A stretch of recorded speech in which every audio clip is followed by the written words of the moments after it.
Assalamualaikum warahmatullahi wabarakatuh. Perkenalkan nama saya Rafa Ahmad Fatih Laudan. Saya kelas F dan dengan NPM 23276. Saya di sini mau mempresentasikan antropologi budaya dari mata kuliah antropologi hukum.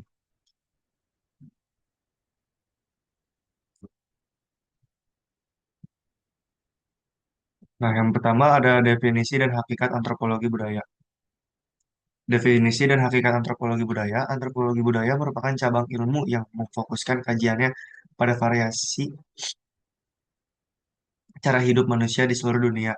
Ilmu tidak hanya melihat hasil karya fisik, tetapi juga menyelidiki sistem makna, simbol, dan pola perilaku yang diwariskan dari satu generasi ke generasi berikutnya, guna memahami bagaimana manusia memberikan arti pada keberadaan mereka di lingkungan sosial. Nah, yang kedua ada ruang lingkup dan fokus kajian. Kajian utama dalam bidang ini mencakup etnolinguistik yang mempelajari hubungan bahasa dengan cara berpikir, arkeologi yang merekonstruksi budaya masa lalu, serta etnografi yang memberikan gambaran deskriptif mendalam mengenai suatu suku bangsa. Semua aspek ini bekerjasama untuk memberikan pemahaman menyeluruh tentang evolusi sosial dan kompleksitas interaksi antar kelompok manusia.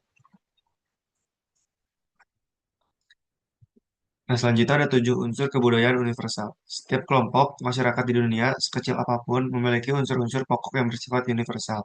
Unsur tersebut meliputi sistem bahasa sebagai alat komunikasi, sistem pengetahuan, organisasi sosial, teknologi atau peralatan hidup, sistem mata pencarian, sistem religi sebagai pedoman spiritual, dan serta kesenian yang menjadi ekspresi estetika manusia dalam merespons lingkungan sekitar. Nah, selanjutnya ada landasan konstitusional Undang-Undang Dasar 1945. Landasan hukum tertinggi dalam pelestarian budaya di Indonesia termaktub dalam pasal 32 ayat 1 dan 2 Undang-Undang Nomor NRI tahun 1945. Negara secara tegas memberikan jaminan kebebasan bagi setiap warga masyarakat untuk memelihara dan mengembangkan nilai-nilai budayanya di tengah peradaban dunia, sekaligus menempatkan bahasa daerah sebagai kekayaan nasional yang wajib dihormati dan dipelihara oleh negara.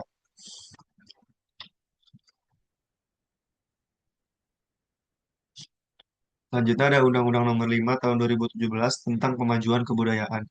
Undang-Undang Pemajuan Kebudayaan hadir sebagai pedoman strategis untuk mengelola kekayaan budaya Indonesia secara dinamis.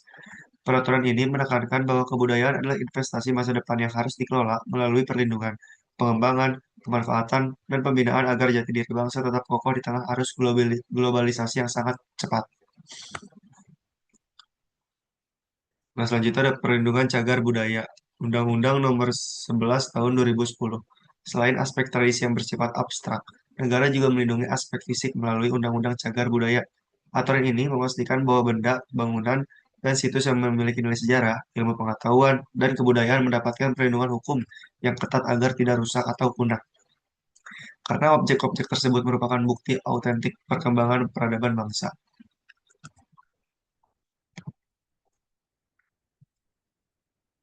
Nah, selanjutnya ada hubungan timbal balik manusia dan budaya. Manusia dan kebudayaan berada dalam hubungan dialektika yang tidak terpisahkan.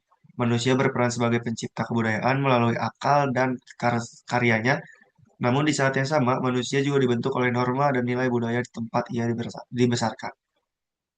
Proses ini memastikan adanya keberlanjutan sosial dan kemampuan manusia untuk beradaptasi dengan lingkungan alam maupun lingkungan sosialnya. Di sini ada dinamika budaya dan tantangan globalisasi. Di era modern, kebudayaan menghadapi tantangan besar berupa homogenisasi budaya akibat kemajuan teknologi digital. Pergeseran, sorry, pergeseran nilai tradisional ke arah budaya populer seringkali menimbulkan konflik identitas. Oleh karena itu, diperlukan strategi akulturasi yang sehat agar masyarakat dapat menerima unsur luas tanpa harus kehilangan akar budaya asli yang menjadi ciri khas kelompok tersebut. Urgensi, urgensi perspektif antropologi bagi masyarakat, penerapan perspektif antropologi sangat penting untuk meminimalisir etnosentrisme atau sikap merendahkan budaya lain. Dengan memahami relativisme budaya, kita dapat melihat bahwa setiap praktik sosial memiliki logika dan tujuannya masing-masing.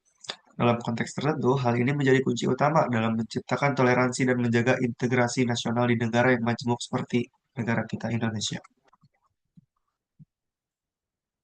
Nah, yang terakhir kesimpulan dan harapan masa depan. Sebagai penutup, antropologi budaya mengajarkan kita bahwa keragaman adalah kekuatan, bukan pemecah belah dengan didukung oleh kerangka hukum yang kuat.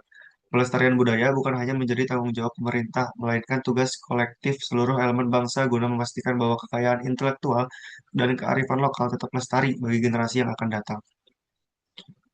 Sekian dari saya. Assalamualaikum warahmatullahi wabarakatuh.